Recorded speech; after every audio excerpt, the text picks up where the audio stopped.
अल। देखो यहाँ पे री के बाद आ रहा था तो अर, रा हो रहा था, फिर रा और री एक जैसा होता। फिर यहाँ पे री के बाद अल हो रहा है।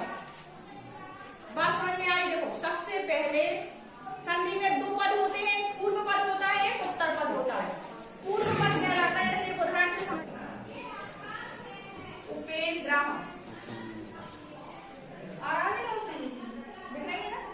जी दिख रहे हैं। देखो यहाँ पे जैसे अब संधि का तुम्हें ये बात पता होनी चाहिए कि संधि हमेशा दो सार्थक पदों में होती है। और ये अपनी स्वर संधि का एक प्रकार है, गुण संधि। तो इसमें जहाँ पे दो स्वर मिले होंगे किसी सार्थक शब्द में, वहीं से हम इसका विच्छेद करेंगे, विग्रह करेंगे। विच्छेद, विग्रह या तोड़ना एक ही बात है, उसको अलग अलग करना। तो इसको अलग करेंगे तो पहले क्या बनेगा? उप, क्या बनेगा? इंद्र। ठीक है, केवल एक उदाहरण को अगर तुम अच्छे से समझ लोगे तो इससे मिलते जुलते सारे उदाहरण बन जाएंगे।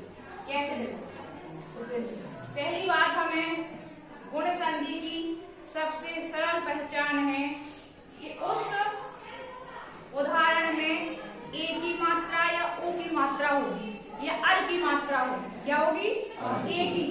जब पूरा संधि का समस्त पद होगा तो उस शब्द में कहीं ना कहीं या तो ए की मात्रा होगी या ओ की मात्रा होगी या री ऋषि वाली अर, री ऋषि रकार होगा। अगर ये तीन चीजें हैं उस शब्द में और संधि पूछे उसमें ऑप्शन स्वर संधियों में गुण का हो तो वो संधि कौन सी होगी? गुण होगी। गुण का मतलब है उस शब्द में काय की मात्रा होनी चाहिए, ए की और काय की जैसे उपेंद्र शब्द है, इसमें ऊपर काय की मात्रा दिख रही है, ए की। कौन से शब्द पे दिख रही? पा पे दिख रही ए की मात्रा। तो हमें यहीं से बात पकड़ हो जाएगी कि विग्रह संधि का यहीं से होगा।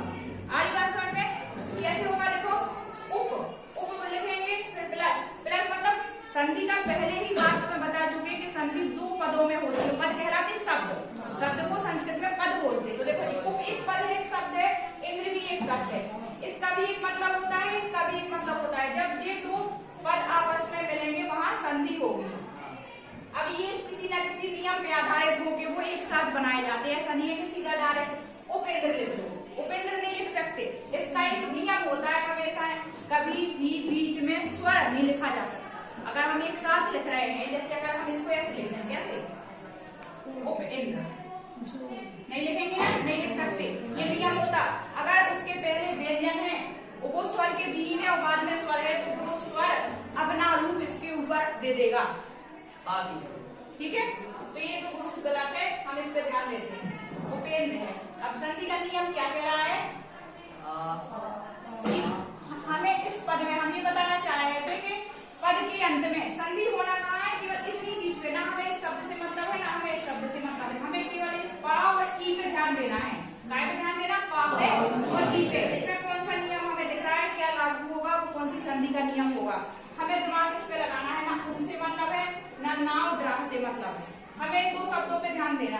अब देखो स्वर संधि का ही प्रकार है गुण संधि, है ना कि नहीं है? देखो स्वर संधि 5 प्रकार की होती है, दीर्घ, गुण, वृद्धि, यण, अयादि, पूर्व। ठीक है, इनमें से ये गुण संधि स्वर संधि का ही प्रकार है।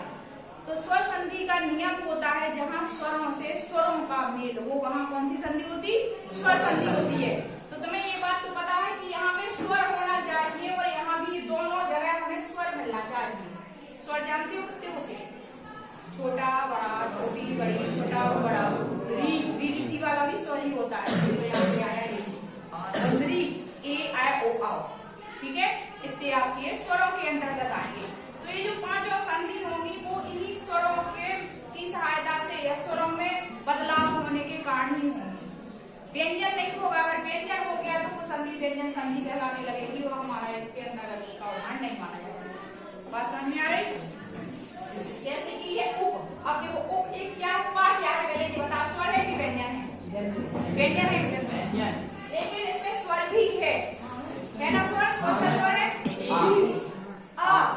छोटा आ स्वर है इसमें। कैसे है? देखो जैसे उप पा को हलंत करेंगे, इससे छोटा आ स्वर निकाल देंगे तो हमें क्या मिल जाएगा? छोटा आ। क्योंकि पा हलंत आ गया। हर एक छोटे व्यंजन में छोटा आ स्वर मिला रहता है। जब हम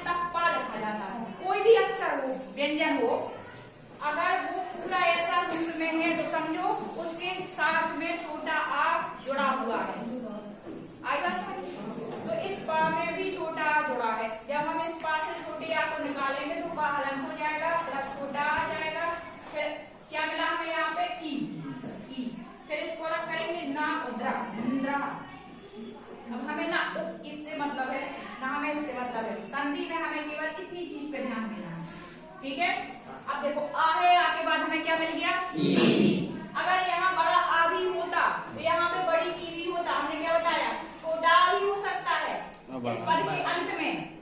इस पद के अंत में कंडीशन में मिल जाए कि छोटा आ मिल जाए या बड़ा आ मिल जाए।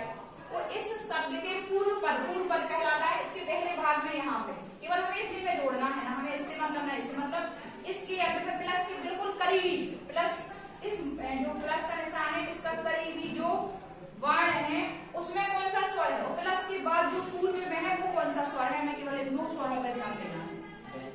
अब जैसे उप में हमें आ मिल गया और इंद्र का हमें ई मिल गया।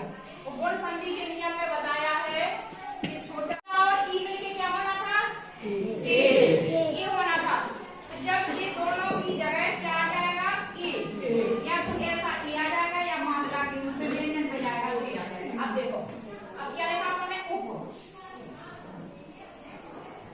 उप अभी हलंत रहेगा क्योंकि ए इस दोनों को मिलके ही ए आया है। उप छोटा आ और ई चला गया अभी ए आना है। उप अपने आप में अधूरा ही रहेगा अभी, फिर उप आ जाएगा प्लस ए आ जाएगा, ए की मात्रा क्या आ जाएगा, ए की मात्रा।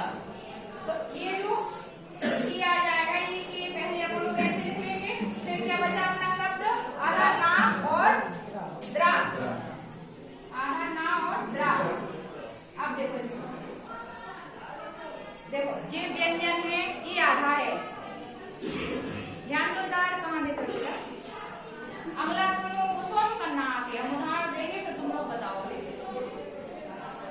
उप में जो ये हलंत है मतलब ये अपना व्यंजन अभी अधूरा है ना, अधूरा क्योंकि हलंत है, हलंत मतलब ये आधा है। फिर उसके बाद हमेशा स्वरों व्यंजनों में स्वर मिलके ही वो व्यंजन पूर्ण होता है। और हमें कौन सा स्वर मिल गया, ए। तो ये ए की मात्रा के रूप में स्वर हमेशा स्वाभिमानी होते हैं, उन्हें किसी की जरूरत नहीं पड़ती, वो अपने आप में पूर्ण होते हैं। कैसे होते हैं स्वर, स्वाभिमानी। स्वाभिमानी मतलब पूर्ण, वो कभी किसी दूसरे बड़े स्वर की या व्यंजन की सहायता नहीं लेते, उन्हें जरूरत नहीं पड़ती, बल्कि व्यंजनों को हमेशा स्वरों की जरूरत पड़ती है। अगर वो स्वर की सहायता ना ले तो वो अपने स्वरूप में ही नहीं आ पाएंगे, ना लिखे जाएंगे ना बोले जाएंगे। तो ये भी कभी अपने आप स्वर पूर्ण रूप में नहीं जाता, वे अपनी मात्रा के रूप में व्यंजन के घर भेज देता है। जैसे कोई स्वाभिमानी व्यक्ति है, उसे किसी ने बोला, पहले बुलाया नहीं बाद में बुला दिया, उसका रूप आ गया, तो वो क्या करेगा, खुद ले जाएगा, अपना एक प्रतिनिधि भेज देगा। प्रतिनिधि मतलब अपने किसी सदस्य को भेज देगा। तो ये अपने मूल रूप में तो नहीं जाएगा, इसकी जो मात्रा है वो इसके ऊपर आ जाएगी, यह इसके साथ चली जाएगी। तो कैसा हो जाएगा, जब पा में ए की मात्रा लगेगी तो क्या बन जाएगा, पे। ऐसा बन जाएगा पे। अब ये हलंत खत्म हो जाएगा, क्यों खत्म हो जाएगा हलंत, क्योंकि ये स्वर मिल गया, स्वर मिल गया तो इसका अधूरापन था वो पूर्ण हो गया, अपने आप में पूरा बन गया। ठीक है, उसके बाद में क्या बचा था, ना और द्रा, बस अब ये पूरा रूप हो गया। समझ में आ गई इतनी बात, किसी को कोई दिक्कत हो तो बता दो। ये आपके इस वाले नियम का उदाहरण है। छोटा आ अथवा बड़ा के बाद छोटी ई अथवा बड़ी ई आए तो वहाँ ई हो जाता, क्या हो जाता, ई हो जाता। बोलो पहले एक बार, छोटा या बड़ा के बाद ई या ई आए तो ए हो जाता है। उपेंद्र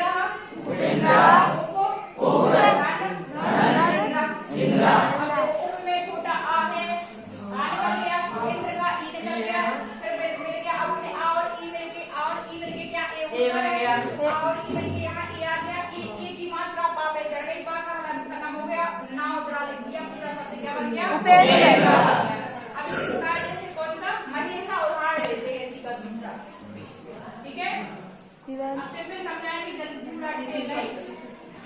महेशा, अब बताओ, देखो नहीं पहले बात सुनो, पहले एक बात, हमेशा पहले तो हमें पता लगाना कि ये कौन सी संधि का उदाहरण है, इसमें काय की मात्रा है, मतलब कौन सी संधि। अब हमें गुण संधि का नियम पे ध्यान देना है। अगर जिस शब्द पे ए की मात्रा होगी हमें विग्रह को ही से करना है। ये हमें पकड़ हो गई कि हाँ पे ए की मात्रा है तो कहीं ना कहीं या इसमें ही बदलाव होगा, यही से संधि कटेगी, प्लस इसके पहले इसके बीच में ही आना, ये हमें पता चल गया। अब देखो शब्द भी सार्थक होना चाहिए, जहां हमने संधि काटी ऐसा नहीं कि उसका कोई मतलब न निकले। हर एक शब्द का देखो, इस पद का भी अर्थ होता है, इस पद का भी अर्थ होता है, वहीं पे संधि होती है। तो इसी प्रकार महा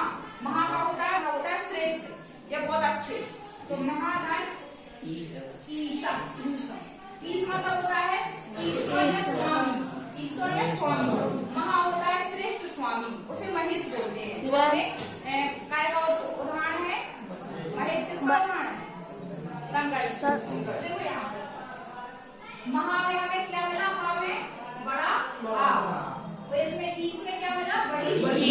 देखो ये दूसरा वाला नियम आ गया कि यहाँ पे हमें छोटा और छोटी, लेकिन यहाँ पे हमें बड़ा और बड़ी ई मिल गई है, तो भी एक ही बना है, एक ही होना है। ऐसा नहीं तो तुम आई कर दोगे यार, बड़ी हो गई ई की जगह आई कर दो।